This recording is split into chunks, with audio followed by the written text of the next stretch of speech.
وہی اللہ جس کو ہم رحمان اور رحیم کہتے ہیں صبح و شام، جس کو ہم غفور الرحیم کہتے ہیں، جس کو ہم اپنے بندوں پہ بڑا مہربان کہتے ہیں، اسی اللہ نے فرعون کو جب ایک پانی میں غوطہ دیا ہے اور فرعون نے جواب میں کہا آمنت انہ لا الہ الا الذی آمنت بہ بنو اسرائیل، میں اس اللہ پہ ایمان لایا جس پر بنی اسرائیل ایمان لائی، تو اللہ کو اس پہ ترس نہیں آیا؟ وہی اللہ جس کو ہم کہتے ہیں غفور ہے، اپنے بندوں پر مہربان ہے، بہت رحمان ہے، بہت بندوں پر شفیق ہے، ماں سے 70 گنا زیادہ محبت کرنے والا، اس اللہ کو اپنی مخلوق فرعون پر اس موقع پہ ترس، بولو بھائی، نہیں آیا؟ وہ چیخ رہا ہے میں توبہ کرنے کے لیے تیار ہوں، اللہ نے کہا نہیں، آنا، اب نہیں بخشوں گا، اور آئندہ اس سے بڑا عذاب آئے گا۔ اب تو یہ سمجھ رہا ہے کہ تو پانی میں ڈوب رہا ہے، یہ تو عذاب کی پہلی سیڑھی ہے۔ اس پانی کے اندر تو داخل ہوگا، تیرا سانس گھٹے گا، تیرا دم گھٹے گا، اس سے تیری موت واقع ہوگی، اور پھر اس کے بعد کیا ہوگا؟ النار یعرضون علیہا غدوا وعشیا، ایسی آگ میں تجھے داخل کروں گا، صبح بھی جلایا جائے گا اور شام کو بھی، اور یہ قیامت تک عذاب ہوگا۔ جب میدان حشر میں حساب کے لیے کھڑا ہوگا تو اگلا اسٹیپ اس سے بھی زیادہ سخت ہوگا۔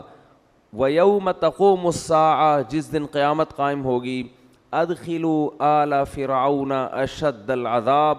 اللہ کہے گا کہ اس فرعون کو اس سے بھی زیادہ سخت عذاب میں داخل کر دو۔ یہ وہی اللہ ہے جو بڑا رحمان ہے، بڑا رحیم ہے، اپنے بندوں پر بڑا مہربان ہے۔ یہ وہی اللہ ہے جو موسیٰ کو فرعون کے پاس بھیجتے ہوئے کہہ رہا ہے قولا لہ قولا لینا، اے موسیٰ فرعون سے نرم لہجے میں بات کرنا، سخت لہجے میں بات نہیں کرنا۔ حالانکہ فرعون ہزاروں بچوں کو ذبح کر چکا تھا، ان کی چیخ و پکار بھی اللہ کے سامنے، ان کی ماؤں کا رونا بھی اللہ کے سامنے، کیسے ماؤں کی گود سے لے کے بچوں کو چھریوں سے کاٹتا ہوگا۔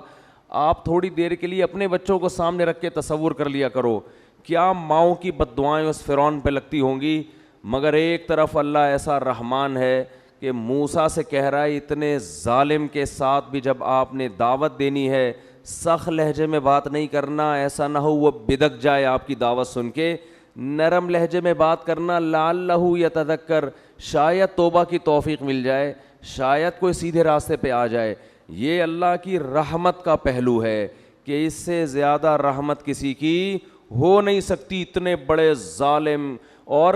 مشرک نہیں تھا، مشرک تو دوسروں کو خدا کے ساتھ شریک کرتا ہے۔ فرعون کا جرم اتنا بڑا کہ وہ کہتا تھا انا ربکم الاعلی، میں ہوں سب سے بڑا رب، اس کائنات کا خدا میں ہوں، اور میں سب سے بڑا رب ہوں، باقی سارے مجھ سے چھوٹے ہیں۔ لیکن اللہ کی رحمت کتنی بڑی رحمت کہ موسیٰ کلیم اللہ کو کہا جا رہا ہے کہ فرعون سے سخت لہجے میں بات۔ دوسری طرف وہ پہلو بھی ہے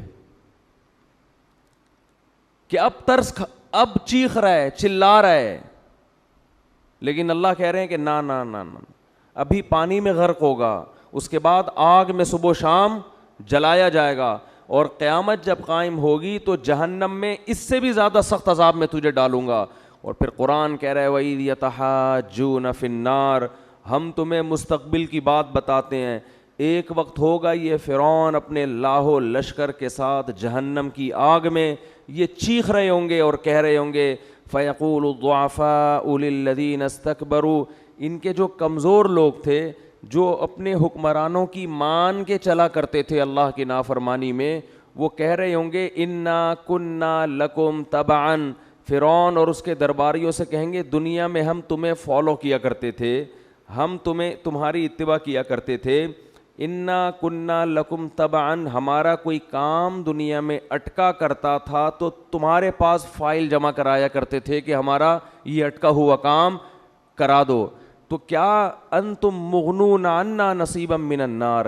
ہم تم سے یہ نہیں کہہ رہے کہ اس جہنم کی آگ کو ہم سے ہٹوا دو، یہ تمہارے بس میں نہیں ہے، اس آگ کا کچھ حصہ ہم سے کم کروا دو، کچھ حصہ ہم سے کم کروا دو۔ اللہ کی پناہ مانگنی چاہیے اس آگ سے، کچھ حصہ اس آگ کا ہم پہ ٹھنڈا کروا دو۔ وہ جواب میں کہیں گے انا کلن فیہا، ہم اگر اس آگ سے باہر ہوتے تو شاید تمہاری فریاد سن کے کم کرواتے. جس آگ میں تم جل رہے ہو ہم بھی اسی آگ میں تمہارے ساتھ جل رہے ہیں، تو ہم کیسے کم کروا سکتے ہیں؟ یہ بھی اللہ ہے جس کو ہم صبح و شام رحمان اور بولو بھائی رحیم کہتے ہیں.